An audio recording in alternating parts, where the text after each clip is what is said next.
Hey guys, welcome back. We are back again for the second part of Musical March for Killer Score.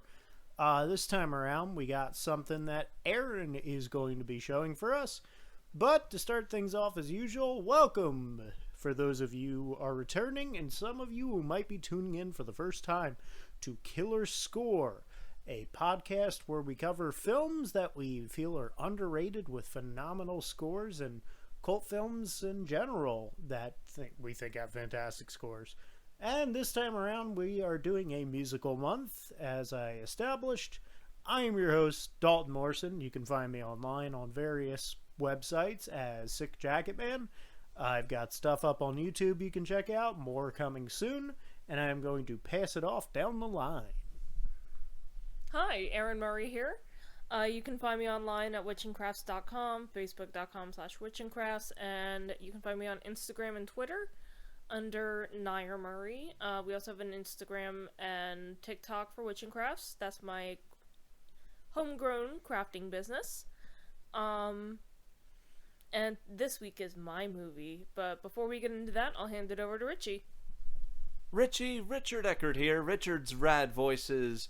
Proud to announce that I've got some projects coming up, both on my end with Tantalus Entertainment and with RB Comics Group. We've got a nice little video coming out reviewing Chat Room 98, a creepypasta nobody asked for or asked to know about.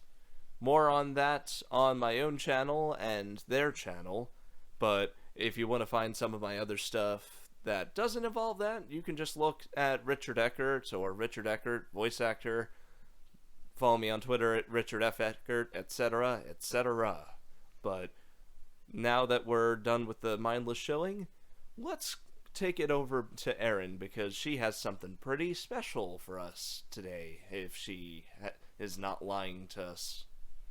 Yes, I do. I actually have something very special, and a movie that's very near and dear to my heart. The movie is called Once. It's an Irish indie film from, I believe, 2007. Yes, 2007. It kind of flew under the radar when it came out, but it's the score and the soundtrack which is what what gave it attention.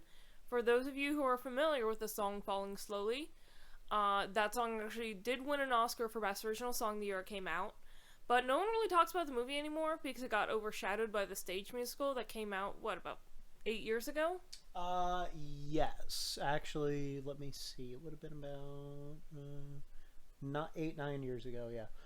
Came out around 2012, 2013-ish. I actually saw a showing of the original off-Broadway run before it transferred over to Broadway due to the immense success it had off-Broadway, to the point it got transferred to Broadway, and when it transferred to Broadway at that year's Tonys, it just won like a ton of awards.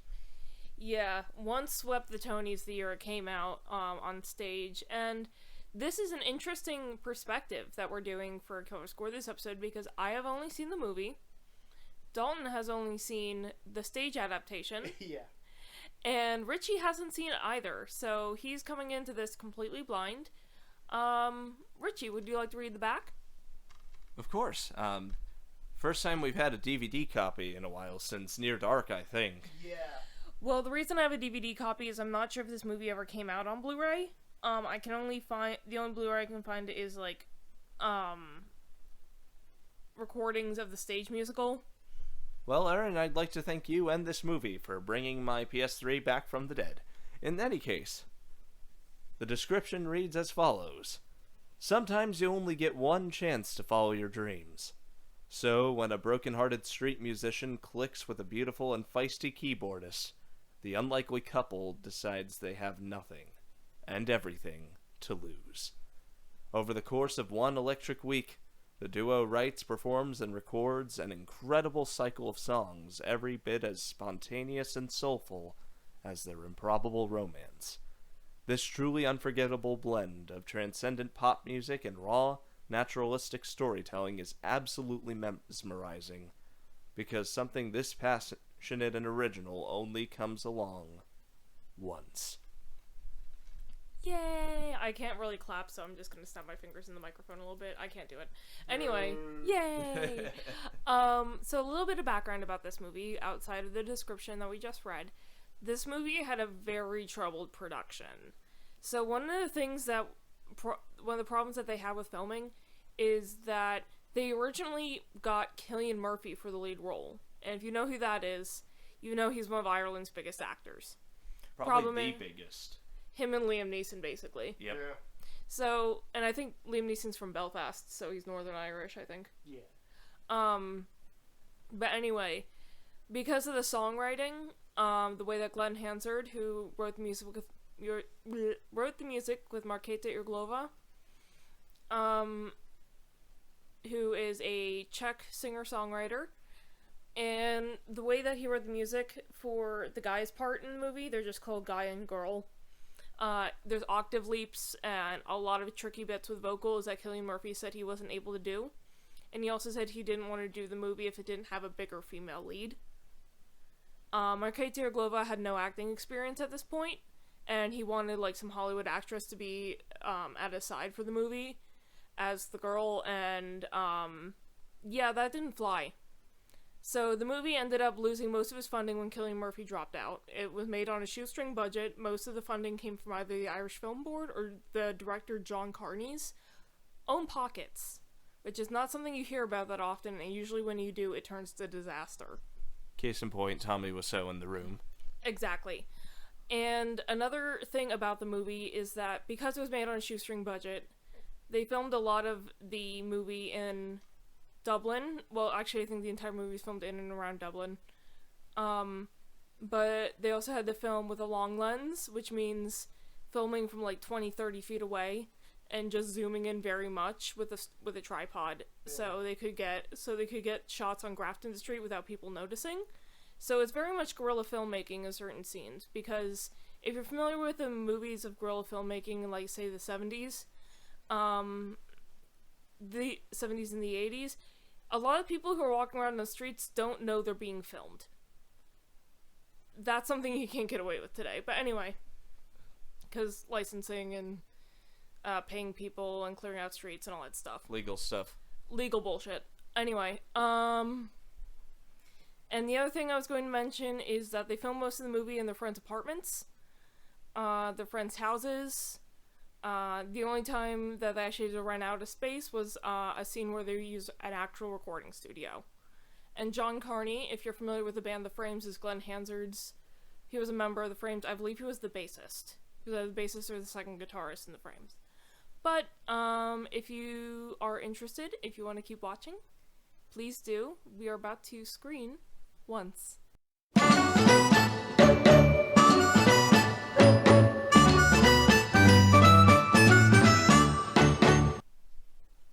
Welcome back to Killer Score, where we're tired and we're scared.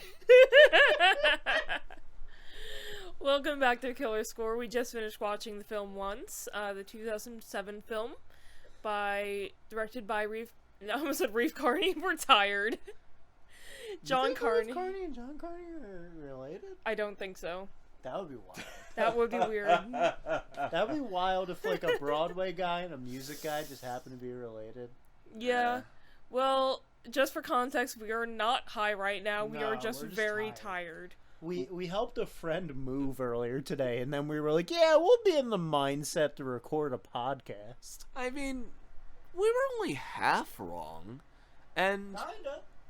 And for what it's worth, we had a good intro, and Erin, as usual, you have wonderful taste in movies that I'd love you to elaborate on by kicking this off. Actually, do we want to do that, or do we want to give it over to Rich? Because Rich has never seen this before to get his initial thoughts on it. We always have the first person give the sum up, though. True. Okay.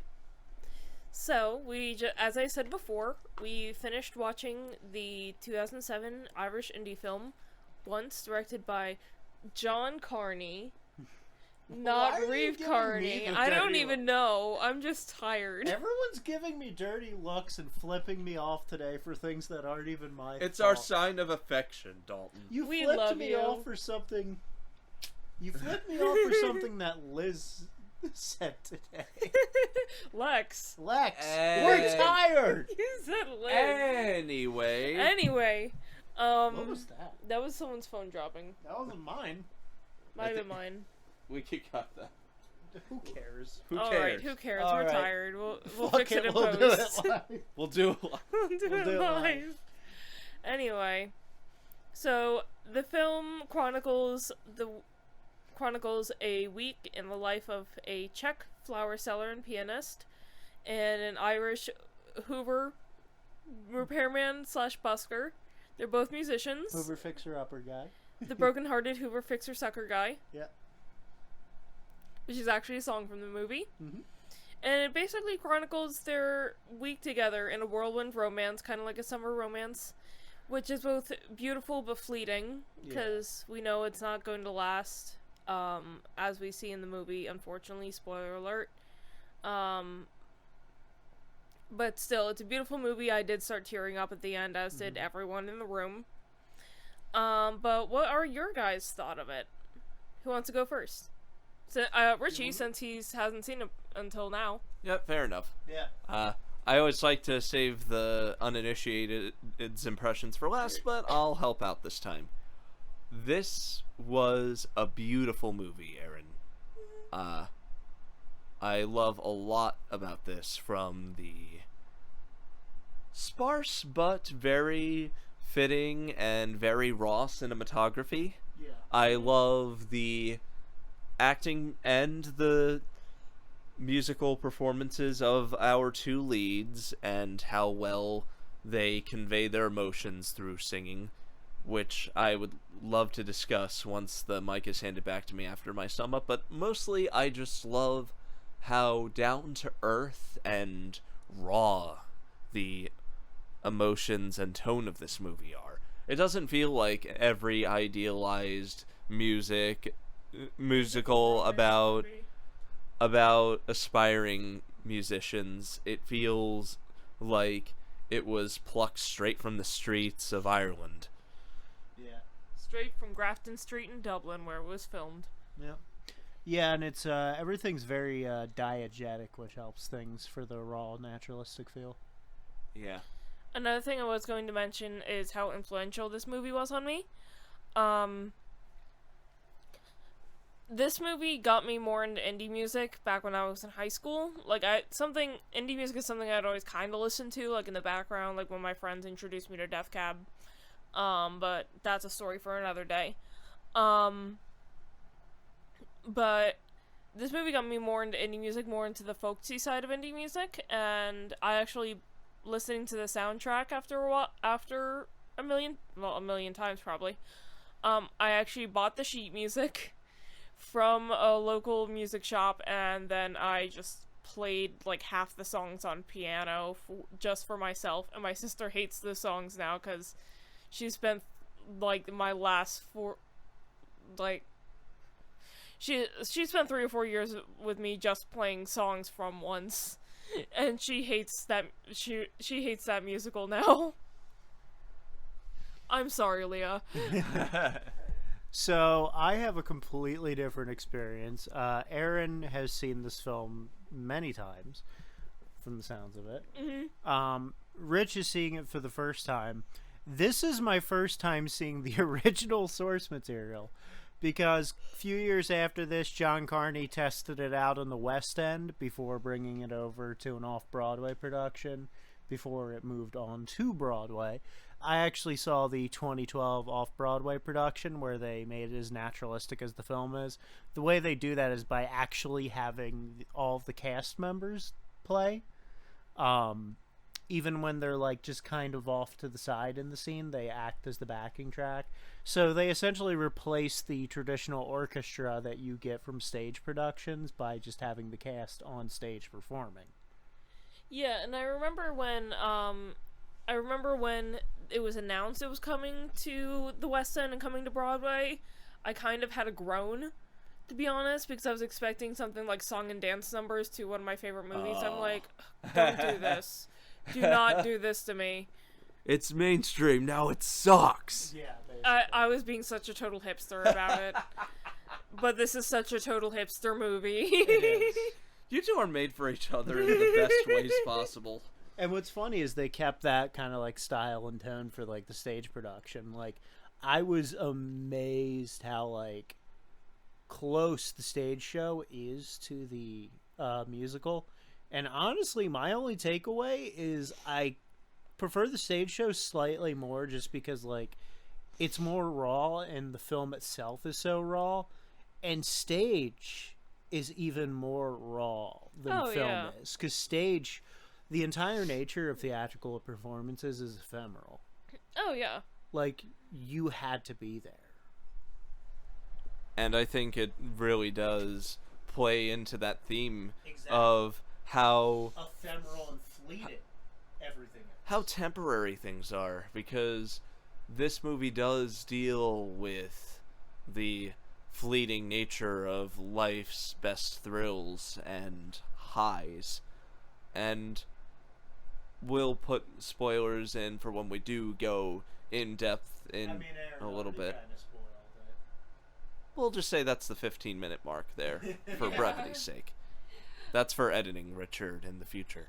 But it amazes me, Daulton, that you said how raw the theatrical version is, because that's saying something when comparing it to this movie, which already has a very indie film feel to it. Like, as Erin alluded to, the filmmaking was very guerrilla style, very shoestring budget, and very shaky. The camera moves around a bit, not in such an intrusive way, but it's not meant to be like found footage or anything crazy like that. It's meant to be like some guy holding a camera and recording someone in a recording studio. It does feel like a slightly higher budget home movie, if that makes sense. Yeah. Because while there is that sort of handheld shaky cam in play, there are also a lot of really cool camera tricks and zooms that play into it. Like all the zoom ins to the street when it focuses on the guy. Well, yeah. The credits just say guy and girl. The good, that nice car shot they had for the motorcycle scene where they're driving down to the beach. Oh, yeah.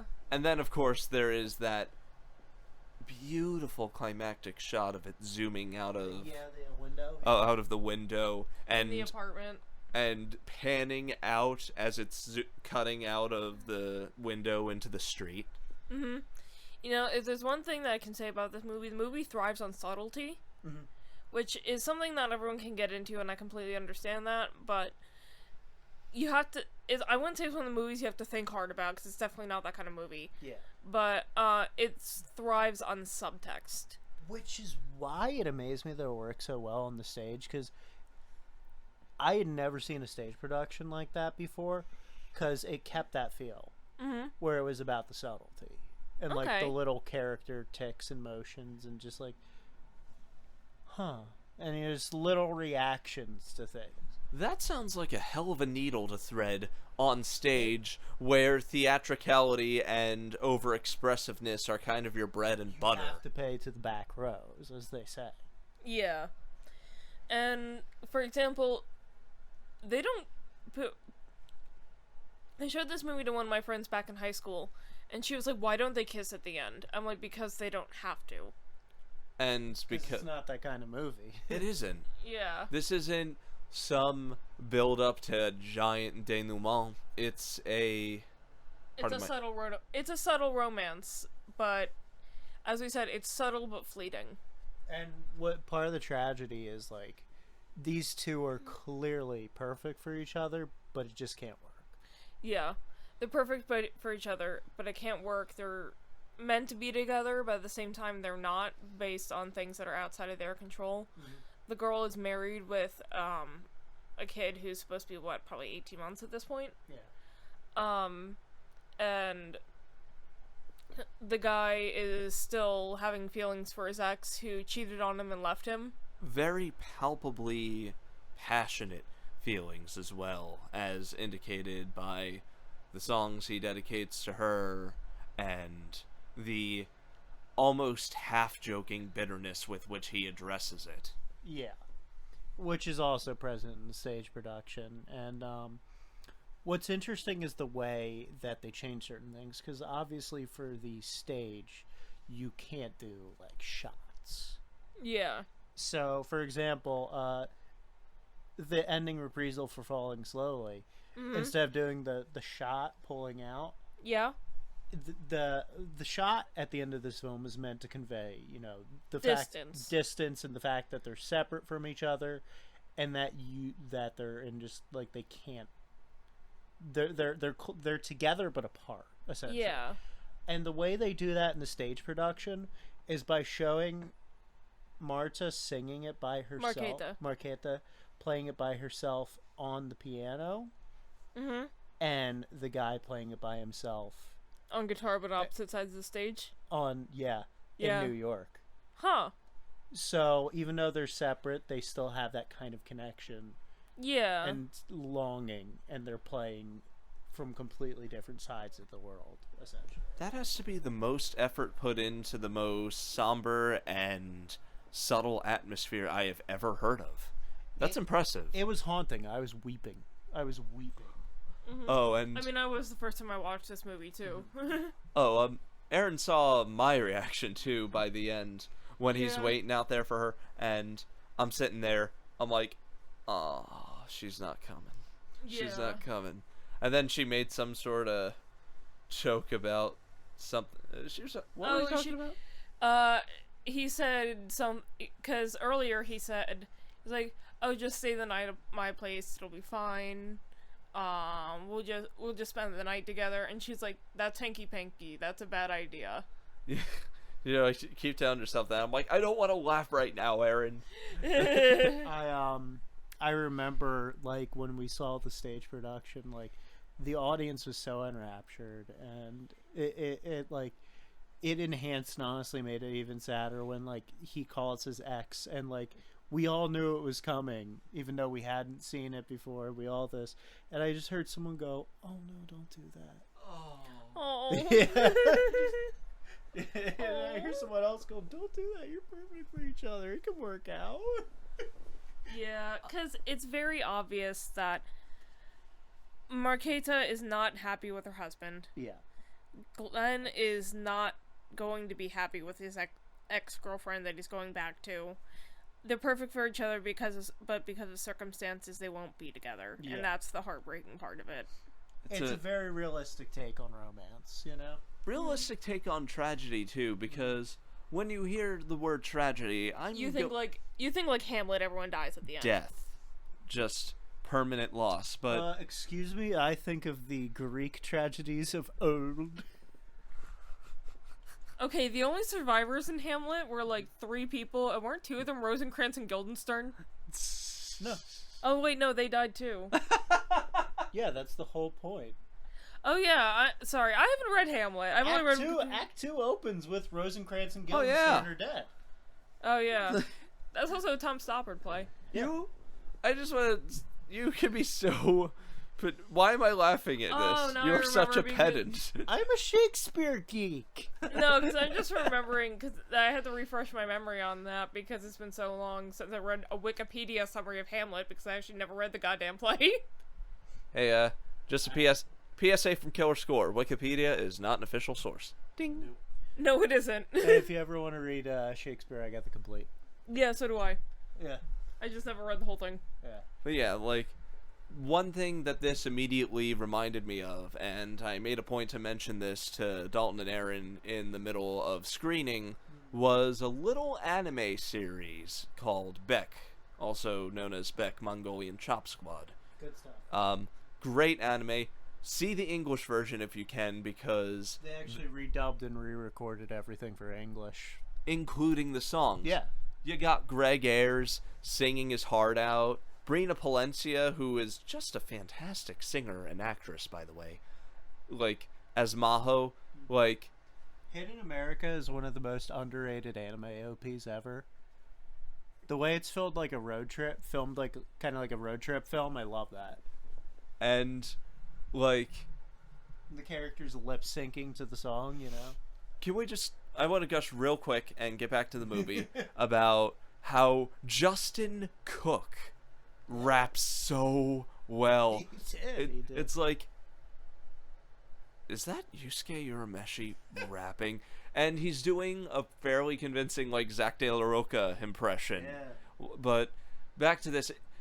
The point I was making with Once is that it does invoke a similar feeling, except while Beck was fairly slice of lifey and grounded and uncompromising in its portrayals of human struggle, it was also more theatrical by virtue of being, one, animated, and two, about a band that has a much bigger audience.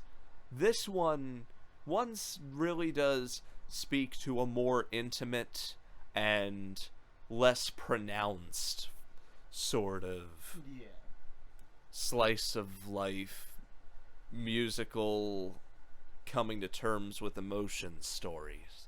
Absolutely.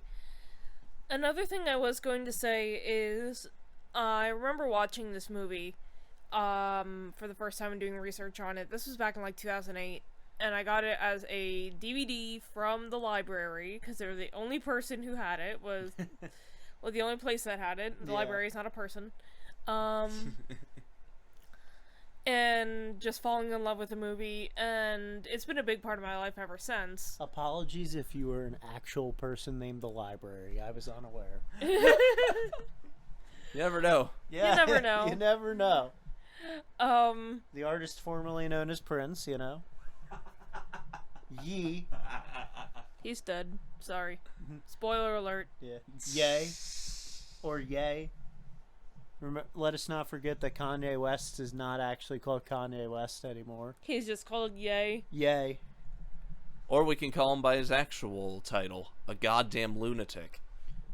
The Phantom of the Mercedes-Benz Stadium. Oh yeah, he was living there. He was living in the Mercedes-Benz Mercedes-Benz Stadium wearing a mask. living like the goddamn Phantom of the How Opera. are we still alive? How? Because we don't live in California, that's why.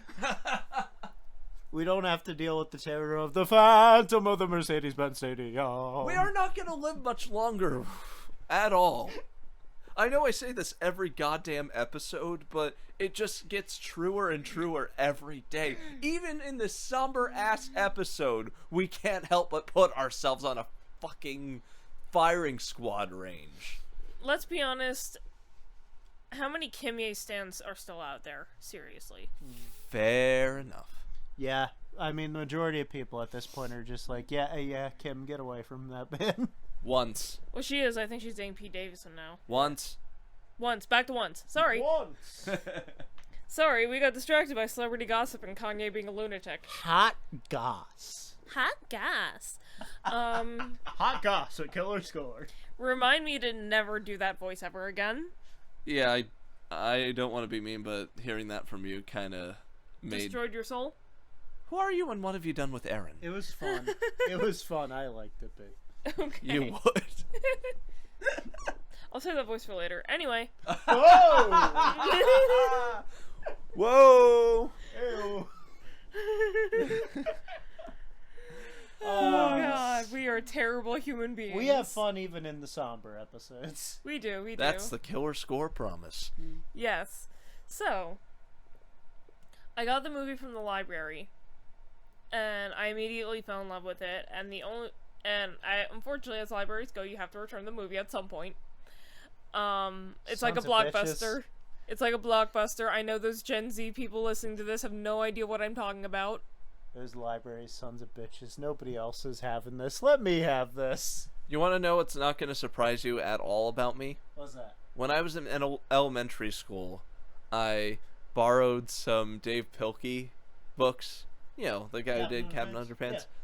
He did some Godzilla parodies, but with pictures of his dog. Called it Dogzilla. That's great. And That's Cat cute. Kong. So I may or may not have borrowed the book for 3 years. Oh, somewhere in my parents' house is a copy of a book on the making of Monty Python and the Holy Grail. that my dad got from the library and never returned. And I was the one stuck paying for the bill on that. I bought a book from my local comic shop because it was like, I'm like, oh my god, this is like a first edition copy of Stardust, and then it was a library book that somehow got sold, and when I even bought it, Probably at a book sale or something. yeah, when I even bought it, the guy was like, oh, that is a library book. I cannot charge you full price for this, and he's like looking at it, he's like, yeah, how about $5? And I'm like, all right. Hey. I'm like, thanks, Bob. Anyway, back to the story I was telling. I eventually found a DVD copy at FYE. Yeah. That's another thing that some people don't even know what it is. Daulton saying ugh because he used to work at one. I did. And if you ever were in the Morristown Mall from 2019, I want to say? No, I actually started working there before 2019. 2018, 2019? 2017, 2019, I want to say? Around Because I worked there for like sometime. 2 years, right? 2018, I think, because that's when you would talk about it to me. Yeah, like... Around 2018. Yeah. From like 20... If you were there from like 2018 to 2019, chances are you might have bumped into me. Chances are I was probably not a very happy person. Or chances are I probably was just very vocal and you were wondering what's up with all the weird music playing. Oh, it doesn't matter. You're internet famous now. You're immune. Woo! Woo! Anyway, I got a DVD copy from FYE, and it's still the copy I have. It was a used copy, so the little booklet that came with it wasn't even in there. I think I got it for $4 or $5. And then I watched it for probably the 20th, 30th time today. I watched it a few months ago, and a few months before that, and a few months before that. And it just keeps going. Yeah. It's like me with Spirited Away. Yeah, that's another one. Yeah, honestly, what really struck me watching this was, as someone who watched the stage version, it felt like watching a prototype. Yeah. I could see that. Because, like, I can see, having watched this and having watched the stage version, I can see what, like, John Carney was like, you know, I thought this didn't work too well. Let's snip that down, or, like, let's cut this out. Because, like, they're nearly identical with just a couple of changes. Yeah, I've heard that. Like, the whole opening thing with, like, you know, the guy stealing the guitar, that is completely cut from the play. Mm-hmm. And understandable. Doesn't really add much. All it No, does is really establish Guy's whole situation and his general temperament.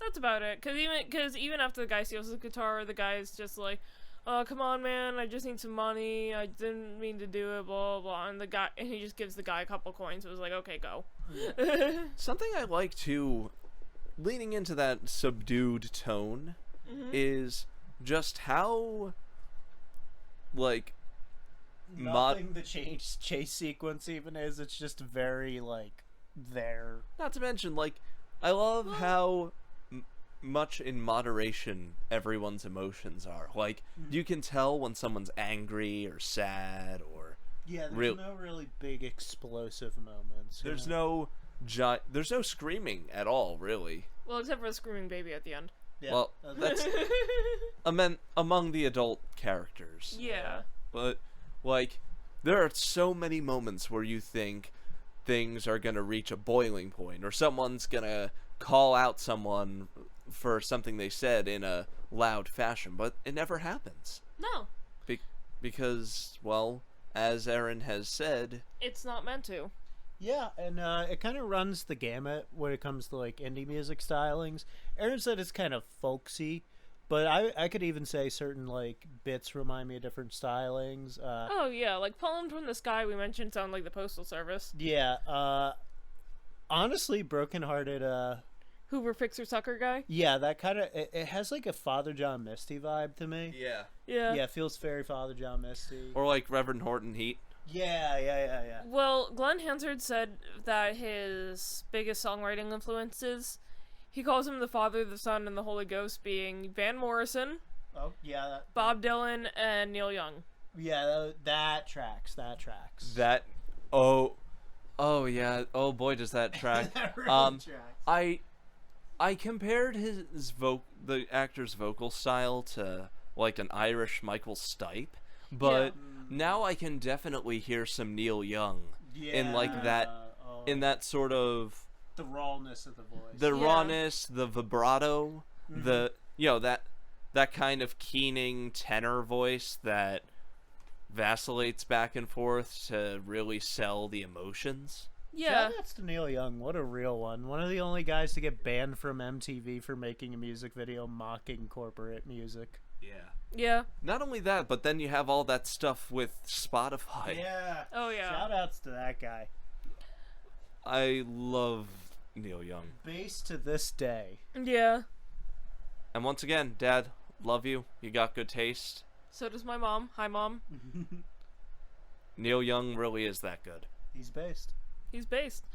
Okay, and the other thing is, we mentioned earlier before we watched the movie, I mentioned how the way that Glenn Hansard sings is, it's very raw emotionally, but he also does octave leaps, which, if you're not a trained singer, is not the easiest thing to do. That will hurt you. That will hurt you. Because even I was listening to it, I was singing along to the songs and going, just feel like da da da da da da. Yeah, stuff like that. And that didn't even sound that great, to be honest. I cannot count how many times I had to do pickup takes when doing the Bone comic dub, for instance, on my YouTube channel. Wink, wink. But they also teach you to be really careful about it, that if you're in chorus, for instance. Oh, yeah, they do. I did chorus for 9 years. And I for 4 in high school. Shout out to Mr. Mark Norman. Hope you're doing well out there. Shout out to Deb Vanneman. Hi. But yeah, octave leaps are the sort of thing that will add considerably to the emotion of a song, but also something that you want to train for. Oh, absolutely. Because I remember watching one of the performances of, what's that song from My Fair Lady? I Could Have Danced All Night. Yeah. And I remember watching a performance out of my high school, and it was going so well until the last note. Unless your name is Tom York, you're probably not going to do that right away. Yeah, no. And even he does a lot of vocal training. Another thing I was going to mention was, this is me coming out more as a theater geek. If you're familiar with the song Bring Him Home from Les Mis, yeah, that's got some, like, octave leaps going around with it, and yeah, that's one of the hardest songs for any tenor to sing. I'm comfy, okay?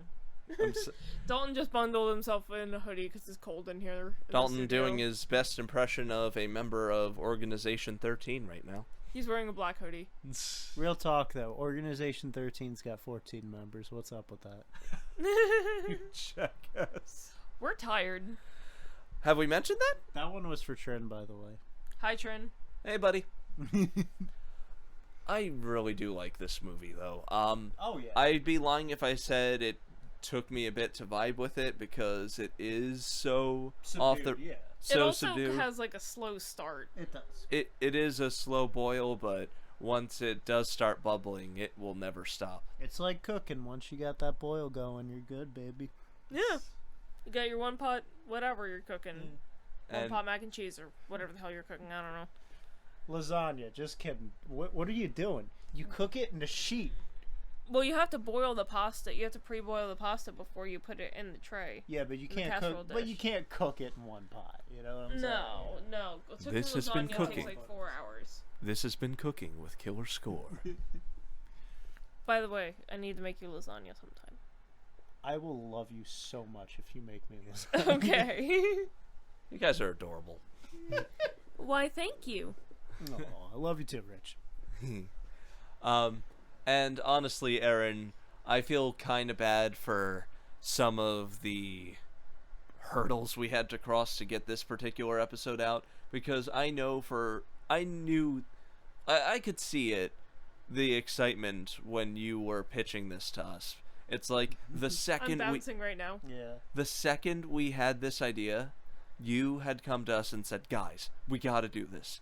We have to do this. We have to do once. Yeah. I love this movie so much. will be my favorite episode, and I feel kind of bad because this has been going well, but this has also been going on for like 2 years.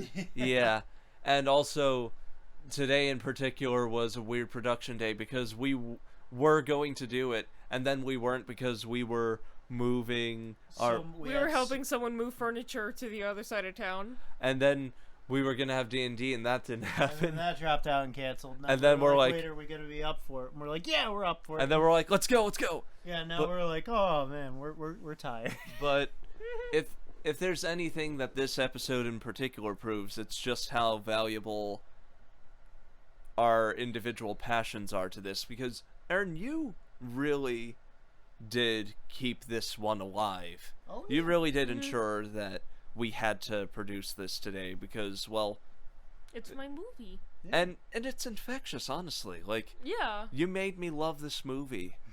And also the movie made me love it because it really is a heartfelt, heart-ending Movie. piece of independent cinema. It's a cliche thing to say, but this movie is sentimental. Yes. Yes. Very much. And we mean this I should have in... a camera set up right now so you can see how much I'm smiling. As is everything about it, the cinematography, the score, everything feels genuinely sentimental. And everything feels genuine, too. Yeah. Like, it doesn't... Because the thing is, when you see, like, these big, sweeping Hollywood romance movies, or, like, musical movies, they feel...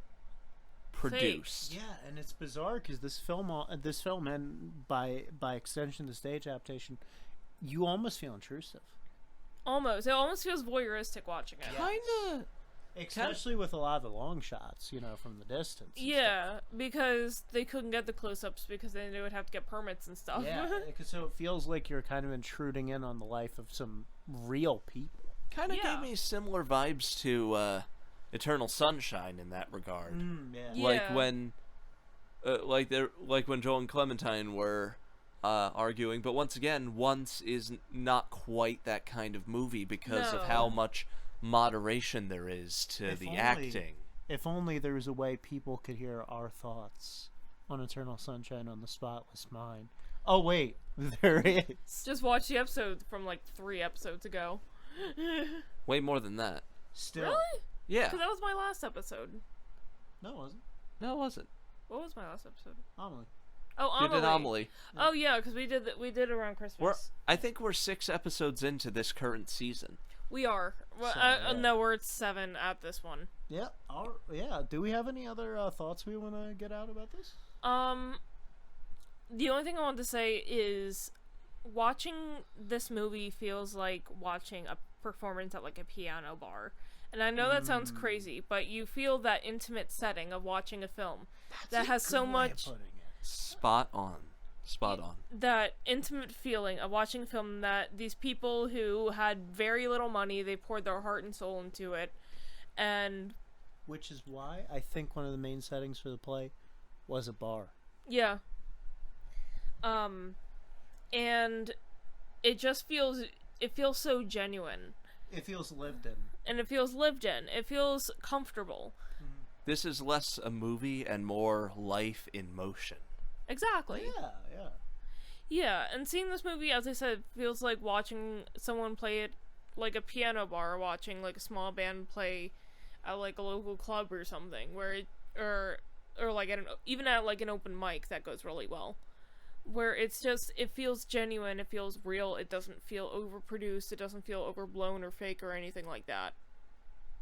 It just feels real. It doesn't feel manufactured. Exactly. So, final thoughts on my end. This is my first time seeing the film version after seeing the stage adaptation. I could see the blueprint of what made me love the stage show so much. I really like seeing the original, the original source.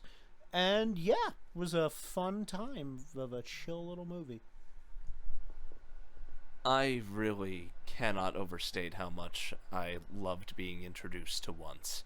It is such an emotional roller coaster in ways that I honestly haven't experienced before. It's got some great indie folk rock music.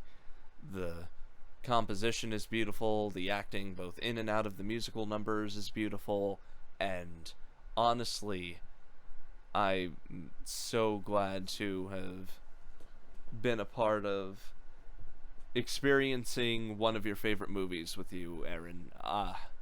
Honestly, your picks have just been on top of it. Like, Eternal Sunshine, The Garden of Words, this, Amelie, like, Yeah. Everyone taste in movies. everyone, I do too, sometimes. Nostalgia goggles notwithstanding, of course.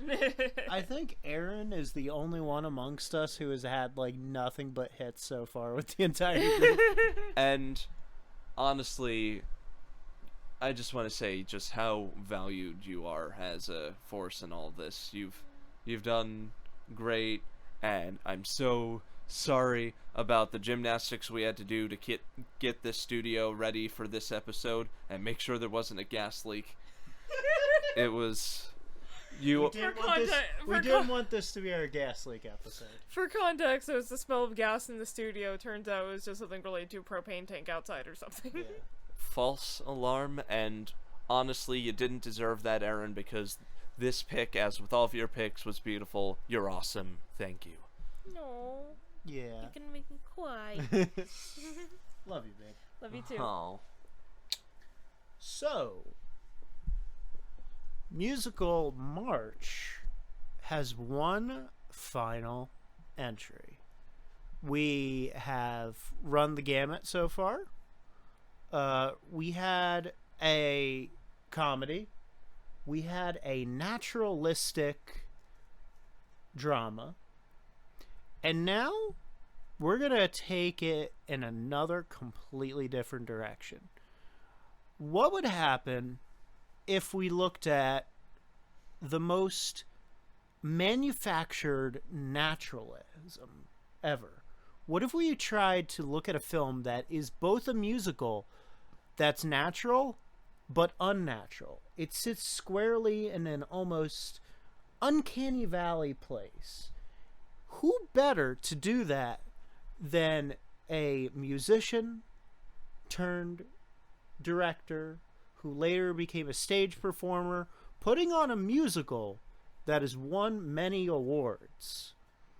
One of the very movies that I thought about that launched the idea of this podcast. We are going to take you, well, specifically, I, Erin, Richie, we're going to be hopping in the back of an open-top convertible riding into small-town Texas, led by David Byrne, to look at some true stories.